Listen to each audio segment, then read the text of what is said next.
He looked down at the paper, then back at the client, and for the first time since I'd known him, he had nothing to say.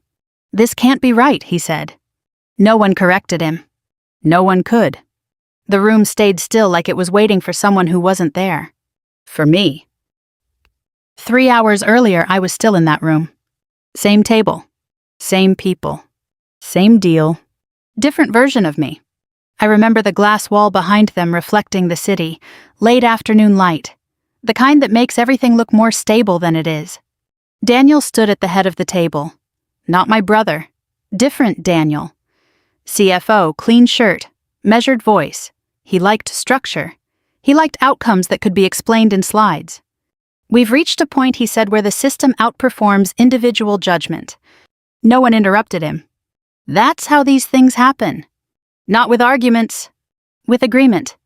He clicked to the next slide. Projected graphs, clean curves. No noise. Our algorithm can replicate every decision pathway, he continued, at scale, without inconsistency. He looked at me then. Not directly. Just enough to include me in the statement without making it personal. "We're moving forward with full automation on this account." Silence. Then a few nods. Not strong ones. Just enough to align. I leaned back in my chair. Folded my hands. Watched. Which means, he added, we won't be needing manual oversight in the same capacity. There it was. Not a firing. Not officially. A repositioning.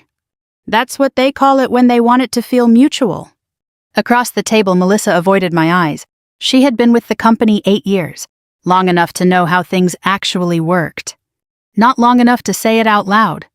I didn't help her. I didn't help anyone. I just nodded once, like I had expected it. Like it made sense. Daniel took that as agreement.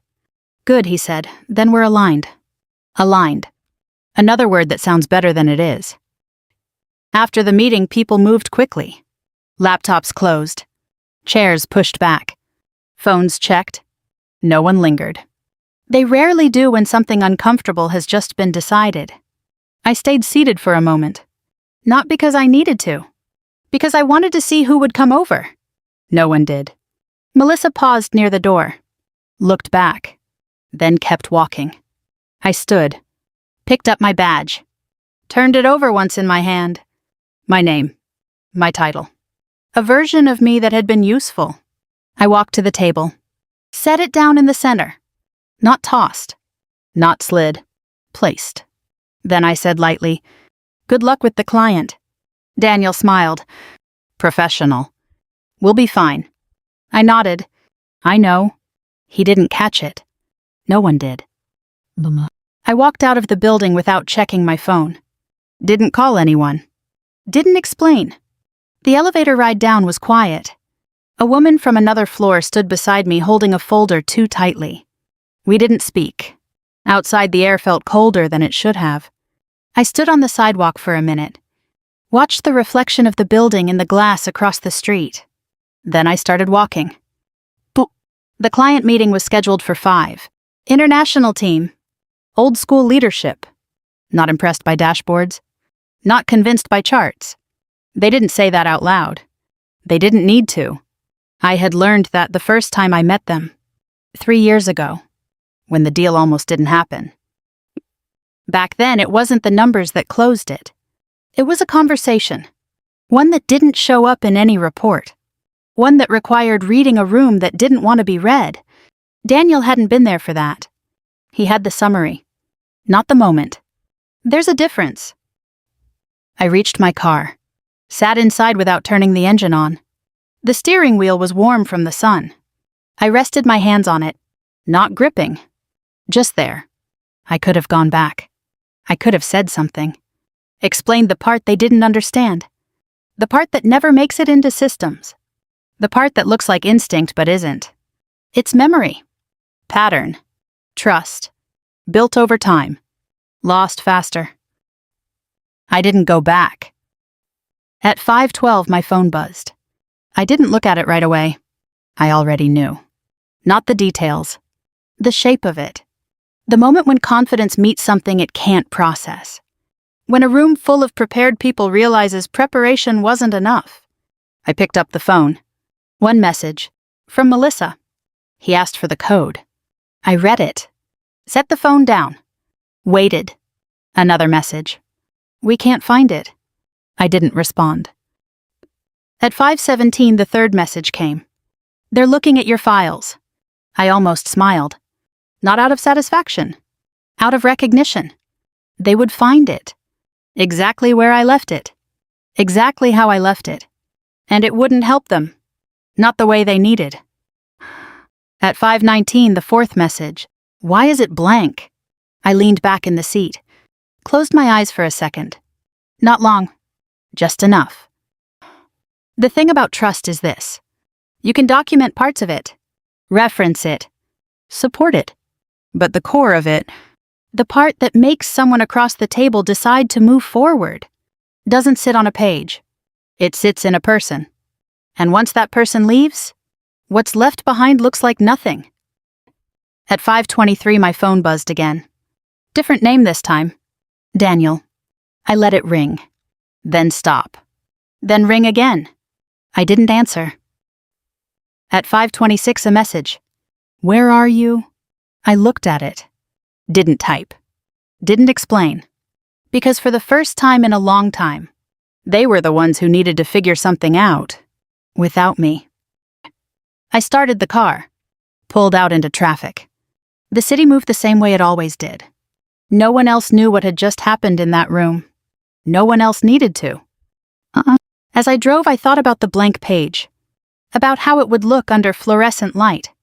About how someone would hold it up. Turn it over. Search for something hidden. There was nothing hidden. That was the point.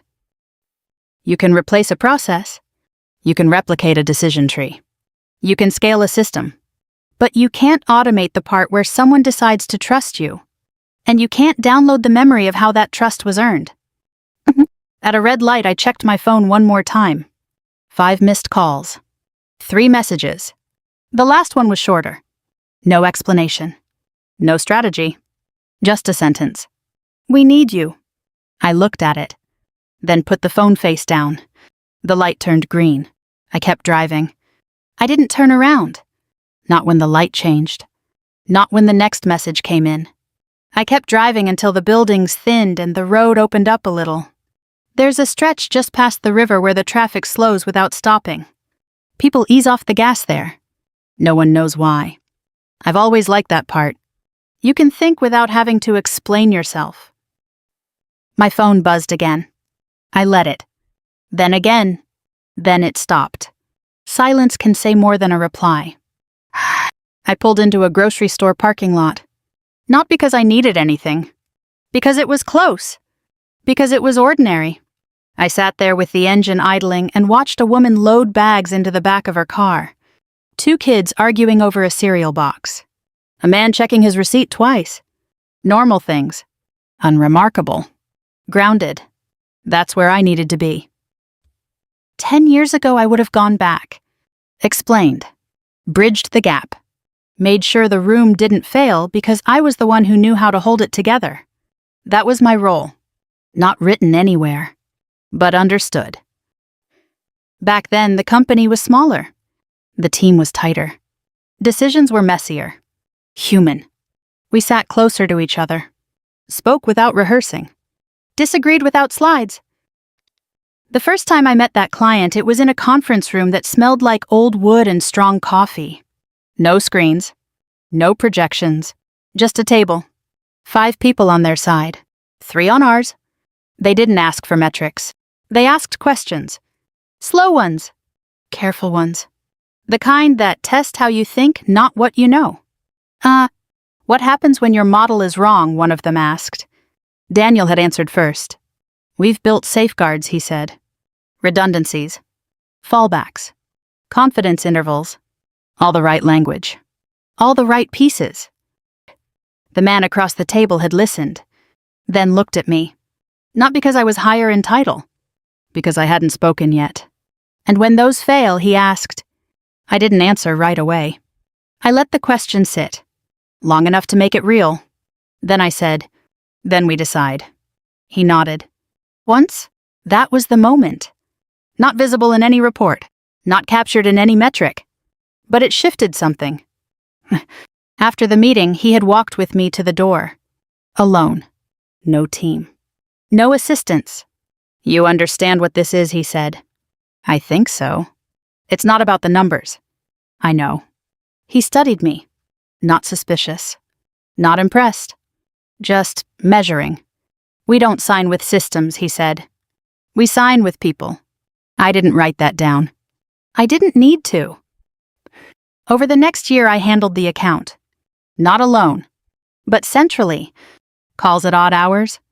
Conversations that didn't follow agendas. Adjustments that didn't fit into dashboards. They didn't ask for documentation. They asked for consistency. And for presence. The code wasn't a password. Not exactly. It was a way of verifying continuity. A phrase. A reference. Something only meaningful if you had been there. Repeated enough times to matter. Subtle enough to miss if you weren't paying attention. I never explained it to Daniel. He never asked. He saw outcomes. I saw process. We both thought we were looking at the same thing. We weren't. My phone buzzed again. I picked it up this time. Another message from Melissa. They're asking if anyone knows the phrase. I read it. Set the phone down. I watched the parking lot for a while. The same woman was now putting the cart away. The kids were still arguing. The man had left. Nothing had changed. Everything had. When I finally drove home, the house felt steady. Not empty. Not full. Just mine. I set my keys on the counter. Took off my jacket. Poured a glass of water. Drank it slowly. The phone rang again. Daniel. I let it ring once. Twice. Then I answered. Where are you? He asked. No greeting. No preface. Out, I said. We need you back here. I leaned against the counter. You said you didn't. A pause. Short. Controlled. This isn't the same situation. It's the same room. They're asking for the code. I know. You left us with nothing. I didn't answer. He continued. They're saying they won't move forward without it. That's what they said before. Another pause. Longer this time. You knew this would happen, he said. Yes. And you didn't say anything. Number. Why? I let that sit. Not to avoid it. To make sure it landed where it needed to. Because you already decided what mattered, I said. That's not fair. No, I said. It isn't. He exhaled. I could hear it through the line. Less controlled now. We can't close this without you, he said. You might not. Silence. Then quieter. Are you going to help us? There it was. Not framed as a demand. Not yet. But close. I looked at the sink. At the glass I had just used. At the small things that didn't require permission to exist. I don't know, I said. You don't know. Number. Another silence. Different this time.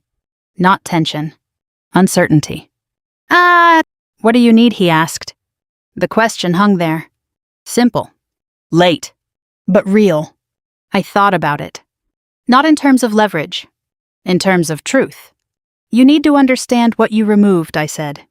I understand now. You understand the outcome, I said. Not the process. He didn't argue. That was new.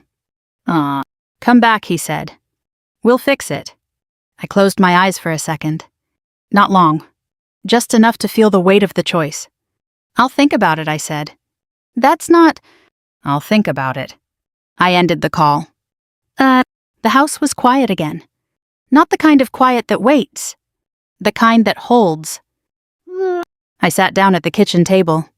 Looked at my phone. At the messages. At the missed calls.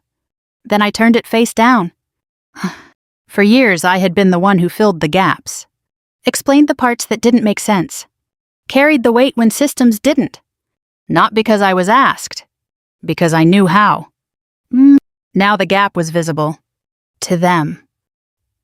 I didn't need to rush to close it. Outside the light shifted. Late afternoon moving toward evening. The same way it had earlier. The same way it would tomorrow. I stood up, walked to the window, looked out at the street. Nothing had changed there. Cars passed. People walked. A dog barked once, then stopped. Behind me, the phone buzzed again. I didn't turn around. They were still in that room, still looking at the blank page, still trying to find something that wasn't written down. What? And for the first time, they were the ones waiting. I didn't go back that night. I let the room sit with itself. Let the silence do what explanations usually interrupt. At 6:48, Melissa called. I watched the phone for a second before answering. "Hey," she said too quickly. "Hey." "They're still here," she said. I figured. No one's left. I leaned against the counter. "What changed?" "They stopped talking," she said. "About what?" "About the model, the numbers, all of it." A pause. "They're just waiting." "For what?" She didn't answer right away. "For you," she said. I didn't say anything. She filled the space. They asked for the phrase again, she said. No one answered. Did anyone try? Daniel did. And he said something close. Close, isn't it? I know.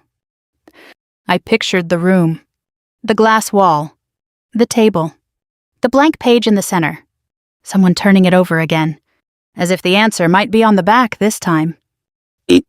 They're not angry, she added. That's worse. Yeah.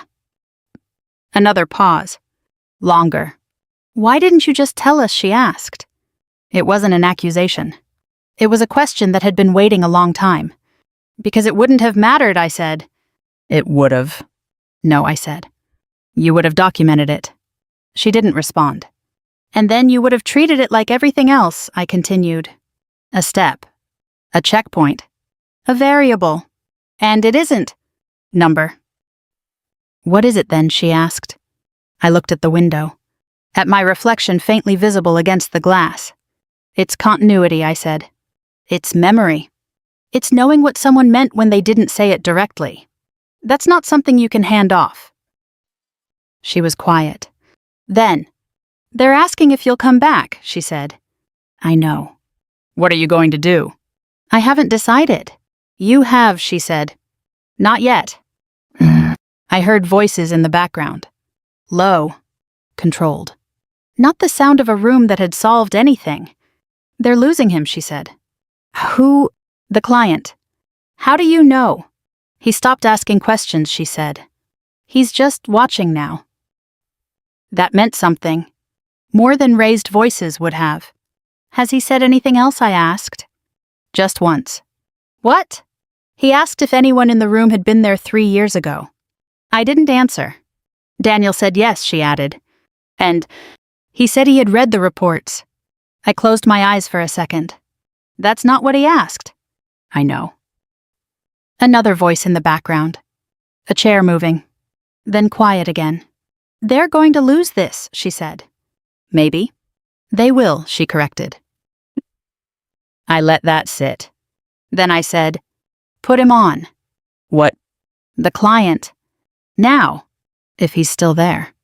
A pause. Then movement. Okay, she said. Hold on. The line went quiet. Muted sounds. A door closing. Steps.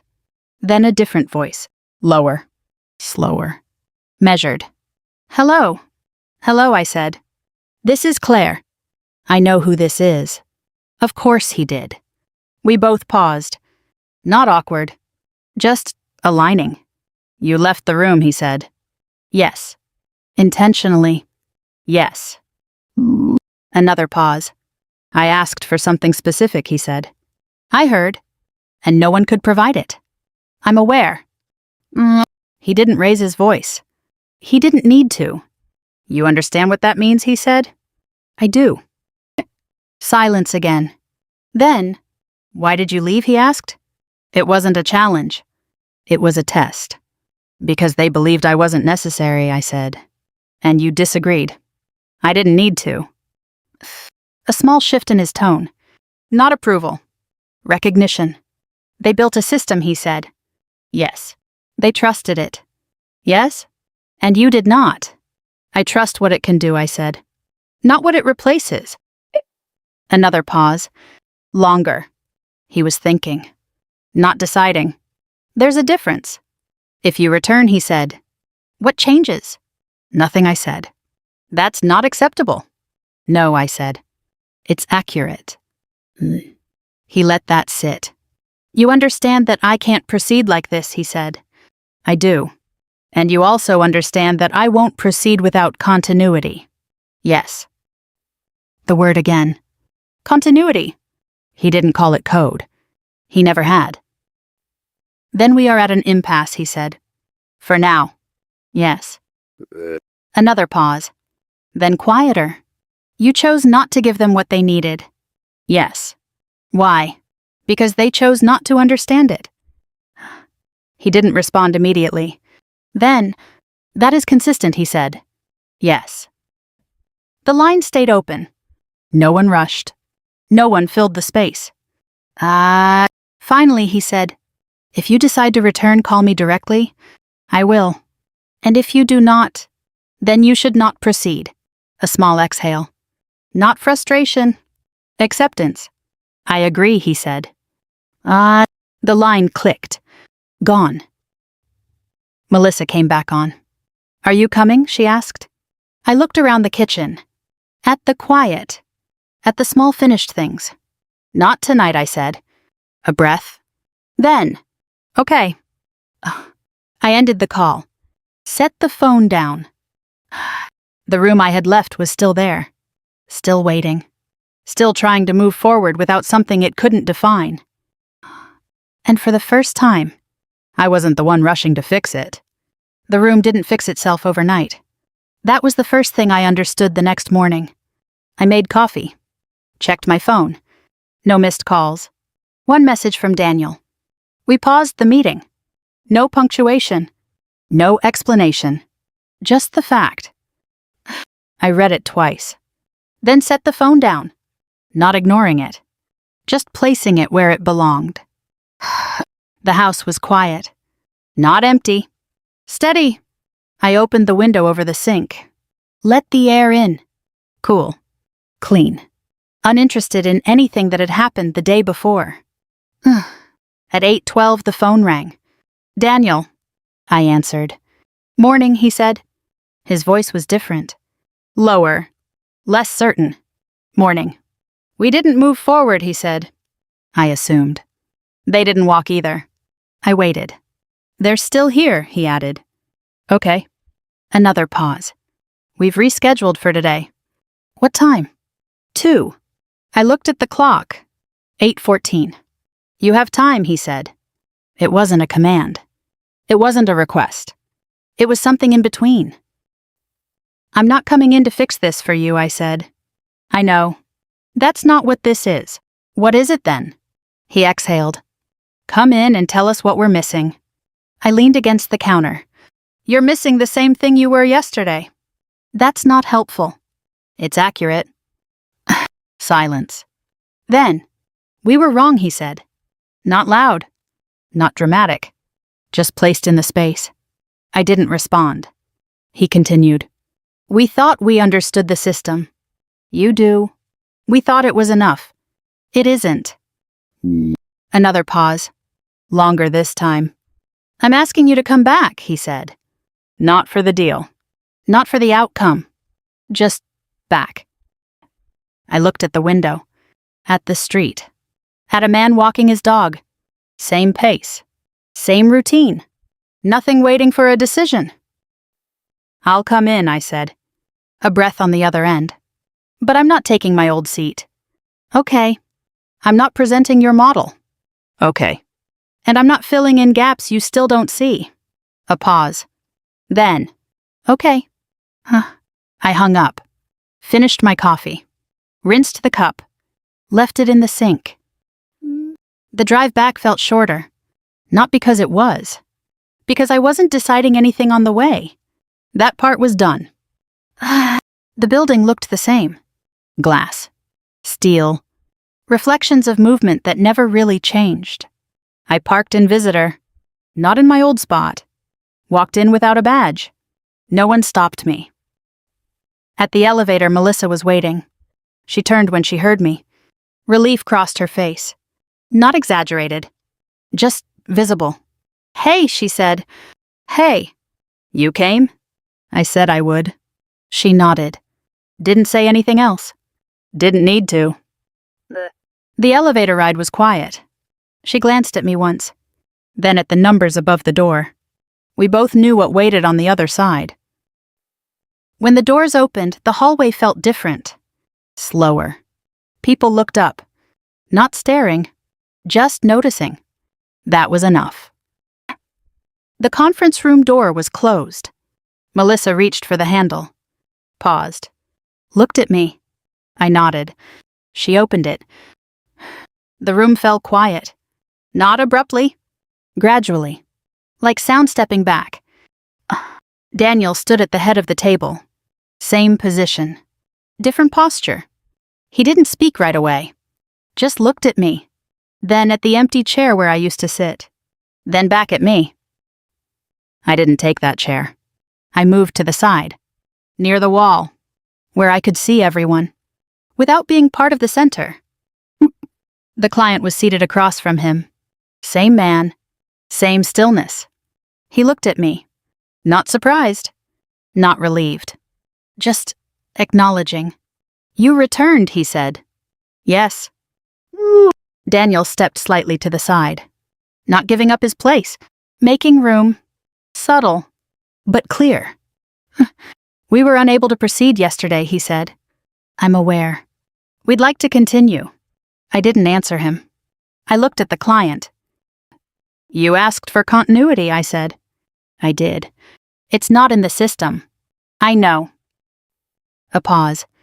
The room held it. "You also know what it requires," I said. "Yes." I stepped forward. "Just enough. Not to take the table. To meet the space." Before we go further," I said, "I need to be clear about something." Daniel didn't interrupt. No one did. "This doesn't belong to the model," I continued. It never did. It belongs to the relationship. The client watched me. Not evaluating. Listening. "If we proceed," I said, "it's not because the system works. It's because we understand where it doesn't." Another pause. Longer. He nodded once. That is acceptable," he said. I reached into my pocket. Not for a device. Not for a file. Just a small card. Plain. Unmarked. I set it on the table. Not in front of Daniel. In the center. He didn't touch it. No one did. The client looked at it. Then at me. Then back at it. He smiled. Slightly. "Now we can continue," he said. And just like that, the room moved again. The room didn't celebrate. That was the first thing I noticed. No one leaned back. No one exhaled in relief. They just continued. Like something fragile had been placed back on the table, and everyone understood not to touch it too quickly. Daniel resumed speaking. Careful now. Measured in a different way. Not confident. Precise. As we discussed, he said the model performs across. He stopped. Looked at me. Just for a second. Then adjusted.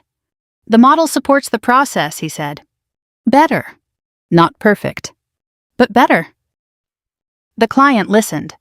He didn't interrupt. Didn't ask for slides. Didn't look at the screen. He watched people. That's what he had always done. I stayed where I was. Near the wall. Not presenting. Not correcting. Just present. Melissa spoke next. Her voice steadier than the day before.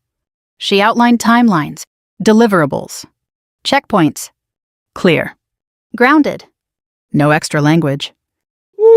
At one point, she hesitated. A small pause. Barely visible. I didn't step in. She didn't need me to. She finished the sentence. Kept going. That mattered. More than anything I could have said. The meeting moved forward in layers. Not fast. But clean. Each piece placed carefully. No one rushed to fill silence. No one tried to over-explain. Halfway through, the client asked a question. Not about performance. Not about scale. What happens, he said, when your system is wrong? The room stilled. Again. Not as sharply as before, but enough. Daniel looked at the screen, then at his notes, then at me. I didn't answer. He turned back to the client. We account for that, he said. Not defensive. Not rehearsed. We've built flexibility into the process. A pause. Then, and when that's not enough, he stopped. Just for a second. Then continued. We rely on judgment. The word hung there. Different this time. Not theoretical. Earned. The client nodded. Once. That is acceptable, he said. The room shifted. Not lighter. More aligned. By the time the meeting ended, no one rushed to stand. No one checked their phone immediately. They stayed seated, as if standing too quickly might undo something. The client gathered his things. Slowly. Deliberately. He walked around the table. Stopped in front of Daniel. Held his gaze. Then nodded. Professional. Contained. Then he turned to me. No words. Just a look. Recognition. Not approval. Not gratitude. Something steadier. I nodded back. He left. His team followed. The door closed. No one spoke for a moment. Then Melissa sat back in her chair. A small breath. Not relief. Release. Daniel remained standing. Hands on the table. Looking at the card I had placed earlier. Is that it? Someone asked quietly. No, Daniel said. It's not. He picked up the card. Turned it over. Looked at it. Then set it back down. Exactly where it had been. That wasn't the point, he said. No one disagreed. He looked at me. Not across the table. Not from a position. Just directly. Thank you, he said. I didn't answer. Not because I didn't hear him. Because that wasn't what mattered. People began to move. Chairs shifted. Papers gathered. Phones checked. But slower than before. Melissa came over. Stopped beside me. You didn't step in, she said. Number. I thought you would. I didn't need to. She nodded. Looked back at the table. At them, she said, They're different today. Yes. A pause. Then, so are you. I considered that. Then said, Maybe. Daniel approached. Not quickly. Not hesitating. Just steady. We should talk, he said. About what?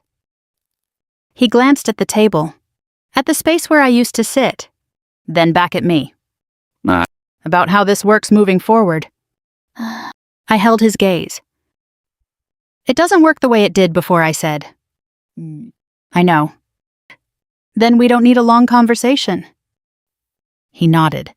Accepted that. Stay, he said. It wasn't an order. It wasn't a request either. It was something simpler. I shook my head. Not like that. He didn't argue. Then how he asked. I looked around the room. At the people. At the system still running on the screen. At the space between those two things. I'll come in when I'm needed, I said. Not when I'm expected. He absorbed that. And the rest of the time he asked, I'll be somewhere else. A small nod. That's fair, he said. I didn't respond. Because fairness wasn't the point. I walked out of the room the same way I had the day before, but it felt different. Not because they needed me now. Because I no longer needed them to see it. In the hallway, the pace had returned. People moving, talking, working. Nothing looked changed. But it was. Some things shift quietly and stay that way. I reached the elevator, pressed the button, waited. For the first time in a long time, I wasn't carrying anything back with me. And I didn't need to. I didn't answer his message that night. Or the next morning. I let the silence stretch long enough to mean something. By Monday, the office had moved on without moving forward. Emails were still being sent. Meetings still scheduled. But nothing had closed. Nothing had settled. At 9:17, Melissa called again. I let it ring once, then answered. They're rescheduling with the client, she said. I assumed. They want you on the call. I didn't respond. They didn't say it directly, she added. But they're asking questions that only you can answer. I leaned against the kitchen counter, watched the coffee drip. Are they asking the right questions, I said? A pause. Not exactly. Then my being there won't fix it. It might slow it down, she said. That's not the same. She exhaled. They don't know how to move without you. I let that sit. Then said, they need to learn. Silence. Then softer. And if they don't? I picked up the mug, held it, didn't drink. Then they shouldn't move at all. She didn't argue. That was new. They're setting the call for 2, she said. You're invited? Invited. Yes. I almost smiled. Send me the link, I said. At 1:58, I opened my laptop. Joined from home. No office. No table. Just my space. Faces appeared. Daniel first. Then Melissa. Then the client. Same room on their side. Different energy. Daniel started. Clear. Measured. Too careful. We've reviewed the process, he said. We've identified areas where human judgment remains critical. He didn't look at me. Not yet. The client listened. Still. Uninterrupted. Then he spoke. Who holds that judgment? Daniel hesitated. Just a fraction. Then. We do. A pause. Long enough to register? Not long enough to collapse. The client didn't react. He just looked. At the screen. At Daniel. At the space between them. Then he asked again. Who holds it when the system fails? No one answered immediately. I didn't speak. Melissa glanced toward Daniel. Daniel didn't look back. Then quietly, we're working toward that, he said. The client nodded. Once. That is not the same, he said. The call held. Suspended. I could feel the moment. The same one from years ago. The one that doesn't show up in reports. I didn't step in. Not yet. Daniel turned toward my window on the screen. Finally. Do you want to add anything, he asked. It wasn't a handoff. It wasn't control. It was uncertainty. I waited. 1 second. 2. Then I said, number? The word landed. He blinked.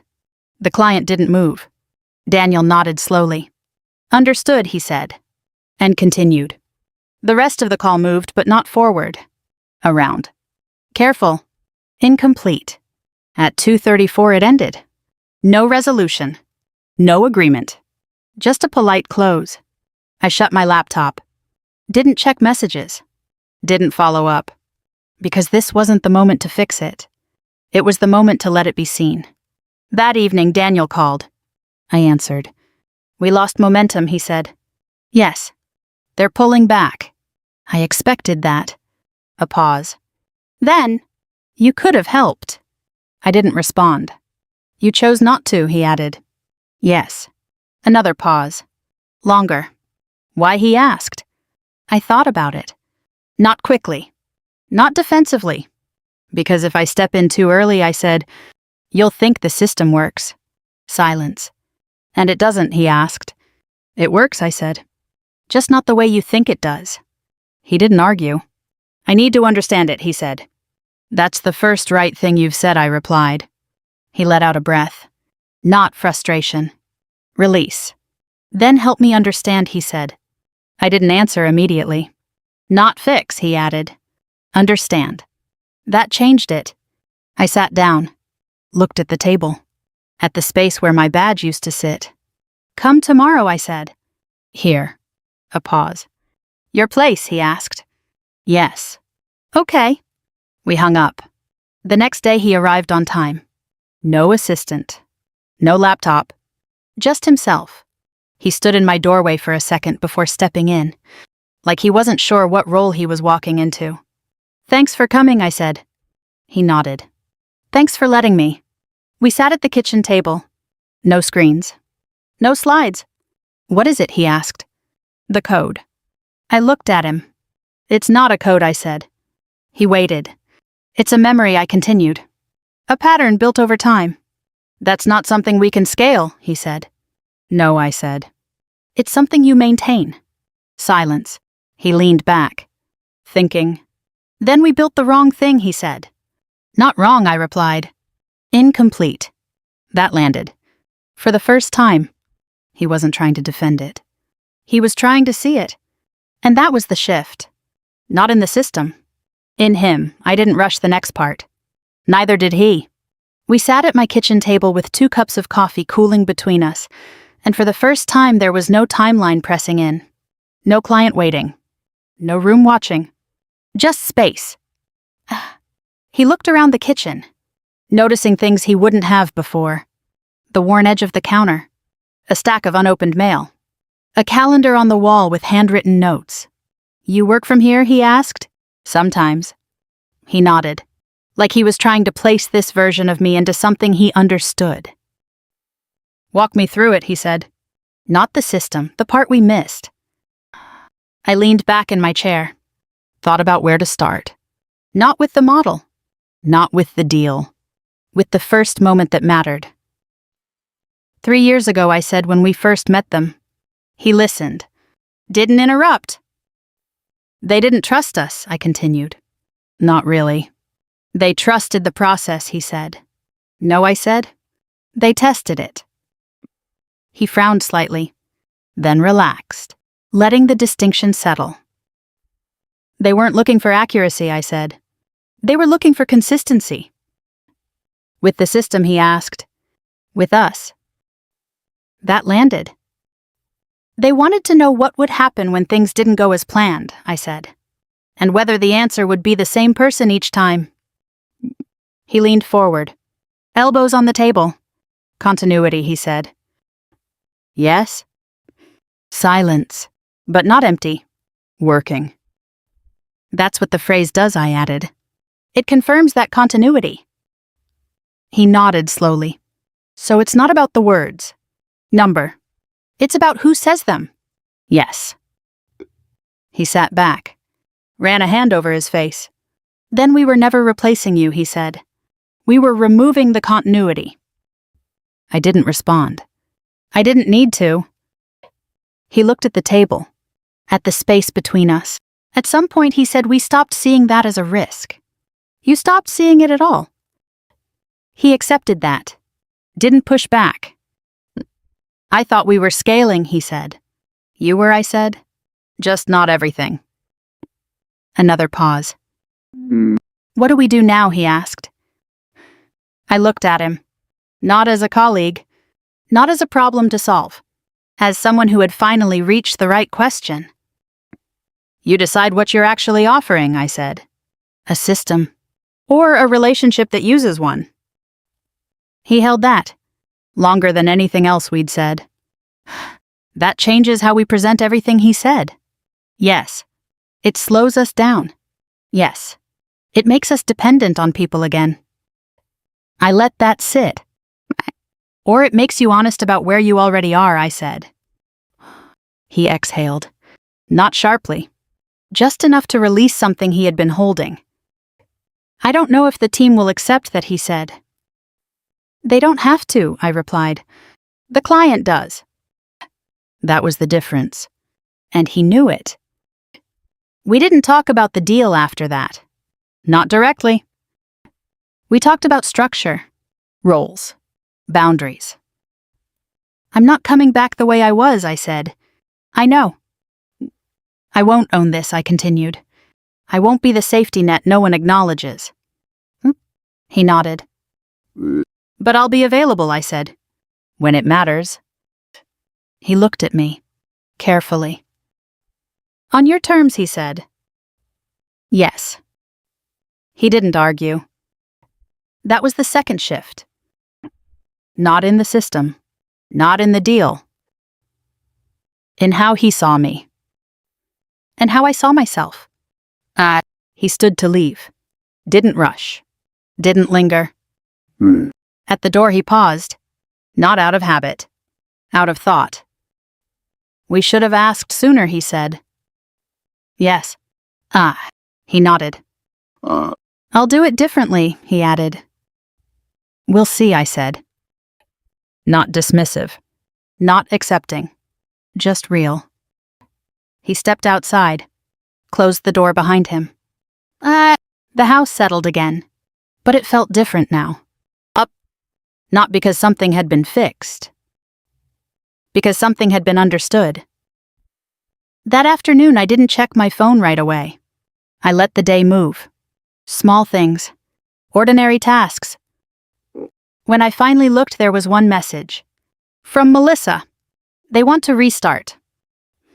I read it. Then set the phone down. I didn't rush to respond. Because this time, whether they moved forward or not, didn't define anything. Not my role. Not my value. Not the work I had done. Some things only become visible after you step out of the frame.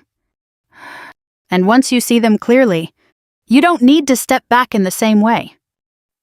If you've ever been the one who carried something quietly, who held the parts no one documented, no one measured, no one defended, you don't have to argue for it. You don't have to stay where it's misunderstood. Sometimes, the most honest way to be seen is to step back and let the absent speak. Take a moment, not to prove anything, just to recognize what you've carried. That matters, more than most people will ever say,